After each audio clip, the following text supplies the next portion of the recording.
arrintan la leeyahay xubnaha ayaa qofka lagala baxaa kadibna maaragtay dad kale ayaa loo iibiyaa waxa weeyaan xubnahan beerka iyo kelyaha iyo waxay ku jiraan uurkutaallaha weliba fog uurkutaalle dhow maahane dhanka dhabarka xiga ayay ku yaalaan waa xubno waaweyn waxaa ku xiran xidido waaweyn oo xididada jirkeena ugu muhiimsan beerka iyo kelyaha bacdamaa labaduba shaqooyinka ugu waaweyn ay qabtaan ay sifan yahay mid sun sifaysay midkaadi ku sifeeyaba marka in halkaa loogu tago in xididadaasoo dhan maaragtay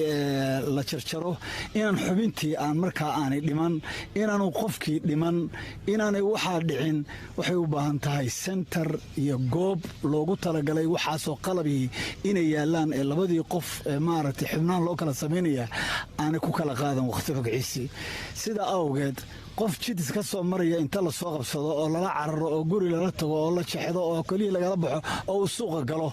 waa arrin aad iyo aad maskaxda qof kasta oo wax garanaya ka weyn loona arkayo inay tahay wax la buumbuuminayo booliiskuna way beeniyeen oo waxay yidhahdeen ma jirto arrintani oo muddo markii la aamusnaaba maalin la beeniyey dhakhaatiirtiinuna idinka wacyigelinta samaynaya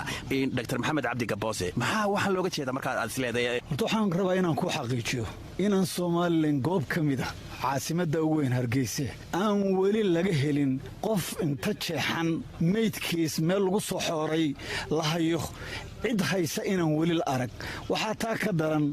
qofka dhaawacaa ee aan dhiman dhakhtar buu u tegi lahaa dhaya dhakhtar buu u tegi lahaa dhaawacii maaragtay isku xiriirya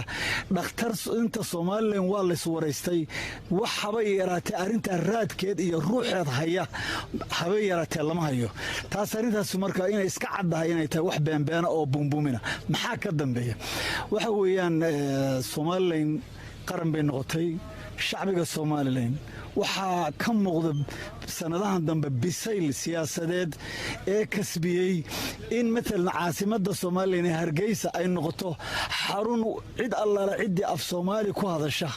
ay hoy u noqoto hoy nabadgelyo hoy caafimaad hoy ganacsi marka waxay noqotay magaalada ugu weyn ee metropolitan ka ah soomaaliya iyo soomaalidii hore marka laysku soo daro ee ummad walba iyo qabiil walba iyo wax walba ay ku soo urureen waxaa laga naxsan yahay cadowga wuxuu ka naxsan yahay horumarka noocaasa ee dalkani gaaray ee ummadani gaartay ee ay ummadii kale maaragtay furfuraansho iyo deganaansho iyo nabadgelyo iyo wax wada qabsi marka cadowgaasi noqon karaa gaboose cadowgaasi waxa weeye cadow jecel inuu maaragtay wiiqo guushaas horumarkaas somalilan ay ku tilaabsatay hadday xaq xukuumad tahay hadday xaq shacbi tahay ay isla wada jaanqaadeen inay goobtani noqoto goob lagu soo hiran karo oo lagu maarto marka waxaa la doonayaa qofkii imaan lahaba in cabsi la geliyo oo la yidhaahdo keliyaha lagaala baxaya carar taasina wax macquula maaha dhaktar maxamed cabdi gaboose u warramay waryaha b b c hargeysa axmed siciid egayow kaasiha ciyaariha